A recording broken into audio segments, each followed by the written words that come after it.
June 17, 2025 Gadwal, Telangana. Tejeshwar ప్రతిరోజులాగే లేచి fresh up అయ్యాడు. Breakfast చేసి తన ల్యాండ్ సర్వే పనికి బయలుదేరాడు. అంతా నార్మల్గానే ఉంది అనిపించింది. కానీ సాయంత్రం 6 అయినా ఇంకా ఇంటికి రాలేదు. అతని కుటుంబం మొదట్లో పని ఎక్కువ ఉండవచ్చు అనుకున్నారు. కానీ రాత్రి 9 అయినా రాలేదు. కాల్ చేస్తే ఫోన్ స్విచ్ ఆఫ్, ఏ జాడ లేదు. ఇంకా ఇంట్లో టెన్షన్ మొదలైంది. బంధువులు, ఫ్రెండ్స్ అందరినీ అడిగారు. ఎవరికి ఎలాంటి ఐడియా లేదు. తేజేశ్వర్ భార్య ఐశ్వర్య, ఆమెలో మాత్రం ఎలాంటి ఆందోళన కనిపించలేదు. కొత్తగా పెళ్ళై కేవలం 1 నెల, కానీ ఆమె కూర్చొని ఫోన్లో ఏవో చూస్తూ కూల్గా ఉంది. ఎవరైనా అడిగితే చిన్నగా తల ఆడిస్తూ లేదమ్మా అంటుంది. జూన్ 18, 2025 తేజేశ్వర్ తమ్ముడు తేజ్ వర్ధన్ డైరెక్ట్గా పోలీస్ స్టేషన్కు వెళ్ళాడు. సార్, మా అన్న మిస్ అయ్యాడు, ఫోన్ కూడా స్విచ్ ఆఫ్, ఎప్పుడు ఇలా ఉండదు సార్ అని రిపోర్ట్ ఇచ్చాడు. పోలీసులు స్టాండర్డ్గా మిస్సింగ్ కేసు తీసుకున్నారు. ఏదో పని మీద బయటికి వెళ్ళి ఉండవచ్చు, ఫోన్ బ్యాటరీ అయిపోయి ఉండవచ్చు అనుకున్నారు. కానీ 4-5 రోజులు గడిచినా ఎక్కడా ఆచూకీ లేదు.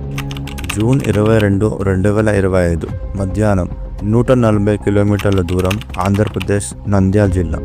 ఒక కాల్వ దగ్గర ఉన్న పొలంలో పనిచేస్తున్న వాళ్ళకి భయంకరమైన వాసన వచ్చింది. వాళ్ళు దగ్గరగా వెళ్ళి చూస్తే ఒక మృతదేహం. చెయ్యి, ముఖం మొత్తం పాడైపోయి ఎవరూ గుర్తుపట్టలేని విధంగా ఉంది. అలాగే ఆ న్యూస్ని గద్వాల్ పోలీసులకు తెలియజేశారు. తేజేశ్వర్ తండ్రి పోస్టుమార్టం గదికి వెళ్ళి చూసినప్పుడు ముఖం ద్వారా గుర్తుపట్టలేకపోయినా చివరికి చేతి మీద ఉన్న అమ్మ అనే టాటూ చూసి ఇది మా తేజేశ్వర్ అని రోధించారు. ఇప్పుడు ఒక్క డౌట్ కాదు, 100 ప్రశ్నలు. ఇది ఎవరు చేశారు, ఎందుకు చేశారు?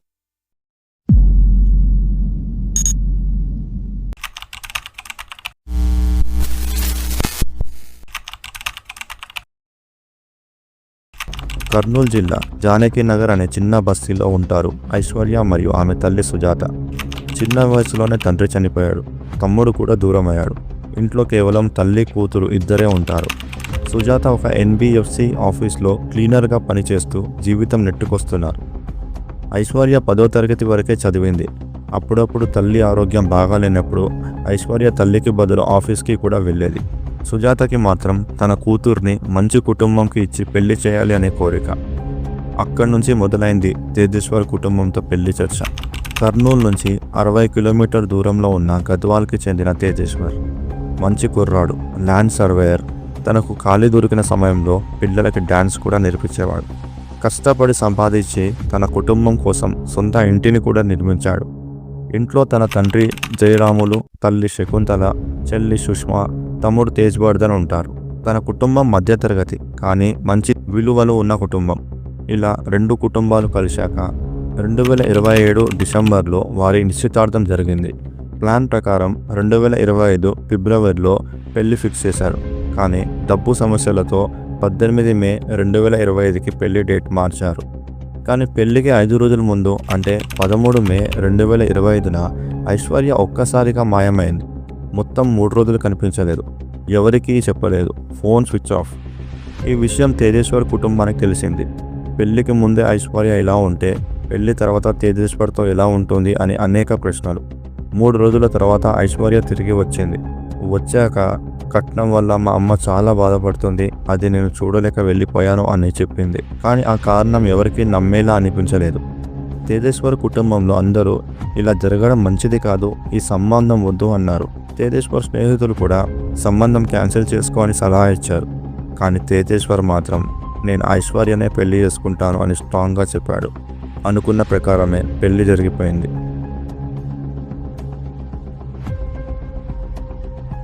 పెళ్లి అయ్యాక అనుకున్నదే జరిగింది.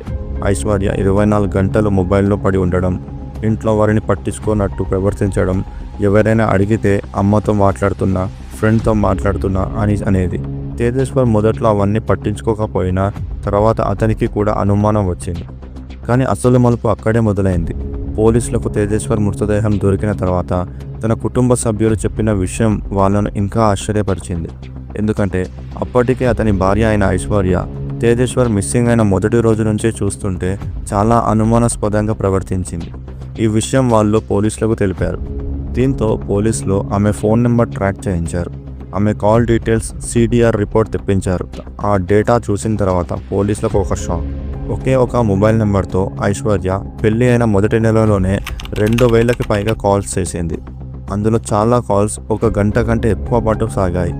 అంటే రోజుకి దాదాపు 50 నుంచి 60 కాల్స్. తన భర్తతో ఆమె చేసిన కాల్స్ సంఖ్య కేవలం 150 మాత్రమే. ఇది సాధారణ విషయం కాదని పోలీసులకు స్పష్టంగా అర్థమైంది. ఇప్పుడు అసలు ప్రశ్న, ఈ నెంబర్ ఎవరిది? పోలీసులు ఆ నెంబర్ వెరిఫై చేయించగా ఒక పేరు బయటపడింది, తిరుమలరావు. ఈ పేరు విన్నాక మొదట ఎవరికి ఏమీ అనిపించకపోయినా అసలు షాకింగ్ విషయం అప్పుడే బయటపడింది. ఈ తిరుమలరావు ఎవరో కాదు, ఐశ్వర్య తల్లి సుజాతతో కలిసి పనిచేసే వ్యక్తి. కర్నూలులో ఒక ఎన్బిఎఫ్సి బ్రాంచ్ మేనేజర్. వయస్సు సుమారు 35. ఇప్పటికీ వివాహితుడు కూడా. ఇక్కడే కథ సూటిగా సాగడం ఆగిపోయింది. పోలీసులు వెంటనే ఐశ్వర్యను విచారించడం మొదలుపెట్టారు. ఆమె మొదట్లో ఏమీ ఒప్పుకోలేదు. అవన్నీ నాదొక ఫ్రెండ్తో మాట్లాడిన కాల్స్ మాత్రమే అంటూ తప్పించుకునే ప్రయత్నం చేసింది. కానీ WhatsApp call logs, message data, ఇతర డిజిటల్ ప్రూఫ్స్ చూపించిన తర్వాత ఆమె ఒప్పుకుంది. నాకు తిరుమలరావుతో సంబంధం ఉంది అని చెప్పింది. అయితే ఇక్కడే అసలు గుట్టురట్టు అయింది. ఈ తిరుమలరావు ఐశ్వర్యకు మాత్రమే కాదు, ఆమె తల్లి సుజాతకు కూడా ప్రియుడు. ఒకే వ్యక్తితో తల్లి కూతురు ఇద్దరు ప్రేమ సంబంధం పెట్టుకున్నారంటే ఇది ఎంత పెద్ద స్కాండిల్ అన్నది అర్థం చేసుకోవచ్చు. తిరుమలరావు బయటకు చూస్తే ఒక సాధారణ మేనేజర్ లానే ఉన్నా అతని లోపల ఒక అంతు చిక్కని జీవితం సాగుతుంది. తనకి 8 ఏళ్ల క్రితం పెళ్ళైన తన భార్య తల్లి కాలేకపోవడం వల్ల అతని మనసు మరో బంధానికి దారి తీసింది. సుజాత అనే మిడిల్ ఏజ్ మహిళ, ఐశ్వర్య తల్లి. అదే ఆఫీస్లో క్లీనింగ్ పని చేస్తూ తిరుమలరావుతో పరిచయం పెరిగింది. ఇద్దరి మధ్య మాటలు కలవడం జరిగింది. దీంతో ఆ పరిచయం కాస్త ప్రేమగా మారింది. అప్పుడప్పుడు సుజాత ఆఫీస్కి రాని సందర్భాల్లో ఆమె బదులుగా ఐశ్వర్య వెళ్ళేది. అక్కడే తొలిసారిగా తిరుమలరావు ఐశ్వర్యను చూశాడు. ఇప్పటి వరకు తల్లిని ప్రేమించిన మనిషి ఇప్పుడు కూతురిలో ఆసక్తి చూపించడం మొదలుపెట్టాడు. ఐశ్వర్య కూడా అతని పట్ల ఆకర్షితురాలైంది. మొదట్లో తల్లి కూతురు ఇద్దరికీ ఈ విషయం తెలియలేదు. కానీ తర్వాత తెలిసిన ఎవరూ ఆ రిలేషన్ను ఆపలేకపోయారు. సుజాతకు మాత్రం అది అసహనంగా అనిపించింది. అందుకే ఐశ్వర్యను త్వరగా వివాహం చేయాలని ఆమె నిర్ణయించింది. అలా తేజేశ్వర్తో పెళ్ళైంది. కానీ తిరుమలరావు మాత్రం అది సహించలేకపోయాడు. ఐశ్వర్య ఎవరికి సొంతం కాకూడదు అని అనుకున్నాడు. దీంతో తేజేశ్వర్ను మార్గం నుంచి తొలగించే పన్నాగం మొదలుపెట్టారు. పెళ్లికి ముందు ఐశ్వర్య 3 రోజులు మాయం అయింది కూడా తిరుమలరావు దగ్గరికి వెళ్ళడానికే. అక్కడ తిరుమలరావు, ఐశ్వర్య కలిసి ప్లాన్ వేశారు. హత్యకు కొన్ని రోజుల ముందు తిరుమలరావు ఐశ్వర్యకి ఒక జీపీఎస్ ట్రాకర్ ఇచ్చి ఇది తేజేశ్వర్ బైక్కి అమర్చు అన్నాడు. ప్లాన్ ప్రకారం ఐశ్వర్య జీపీఎస్ను బైక్కి ఫిక్స్ చేసింది. దాని ద్వారా తేజేశ్వర్ ఎక్కడికి వెళ్తున్నాడో, ఏ సమయంలో ఎక్కడ ఉంటున్నాడో అన్నీ తెలుసుకున్నారు. నగేష్, పరశురాం, రాజు అనే ముగ్గురికి తిరుమలరావు సుపారీ ఇచ్చాడు. డీల్ మొత్తం 2 లక్షల్లో కుదిరింది. జూన్ 17, 2025 జీపీఎస్ ఆధారంగా తేజేశ్వర్ లొకేషన్ ట్రాక్ చేసి వాళ్ళు అతన్ని భూమి సర్వే చేయాలి అని పిలిపించారు. ల్యాండ్ ఊరి అవతల ఉంది అని చెప్పి కారులో ఎక్కించుకొని తీసుకెళ్లారు. వీరాపూర్ దగ్గర ఒక అడవి ప్రాంతానికి వెళ్లారు. అక్కడే అతన్ని పదునైన ఆయుధంతో కిరాతకంగా హతమార్చారు. తర్వాత శరీరాన్ని 140 కిలోమీటర్ల దూరంలో ఉన్న ఆంధ్రప్రదేశ్లోని నంద్యాల సుగలిమెట్ట దగ్గర కాల్వ పక్కన పడేశారు. అతని ఫోన్, బ్యాగ్, బట్టల్ని నదిలో పారేశారు. ఇప్పటిదాకా వాళ్ళు తేజేశ్వర్ను చంపడానికి 5 సార్లు ప్లాన్ చేశారు.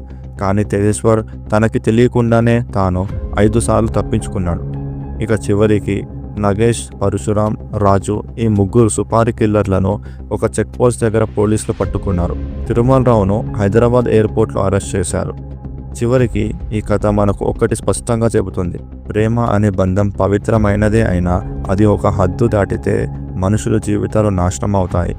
ఒక అమ్మాయి, తల్లి మరియు ఒక పరాయి వ్యక్తి మధ్య జరిగిన ఈ విషజాల ప్రేమ త్రికోణం చివరికి ఒక అమాయక ప్రాణాన్ని బలిగా తీసుకుంది. ఇంతకీ మీ అభిప్రాయం ఏమిటి? ఈ కథపై మీ స్పందన కామెంట్స్లో చెప్పండి. అలాగే మా ఛానల్ క్రైమ్ వేవ్స్ని సబ్స్క్రైబ్ చేసుకోండి.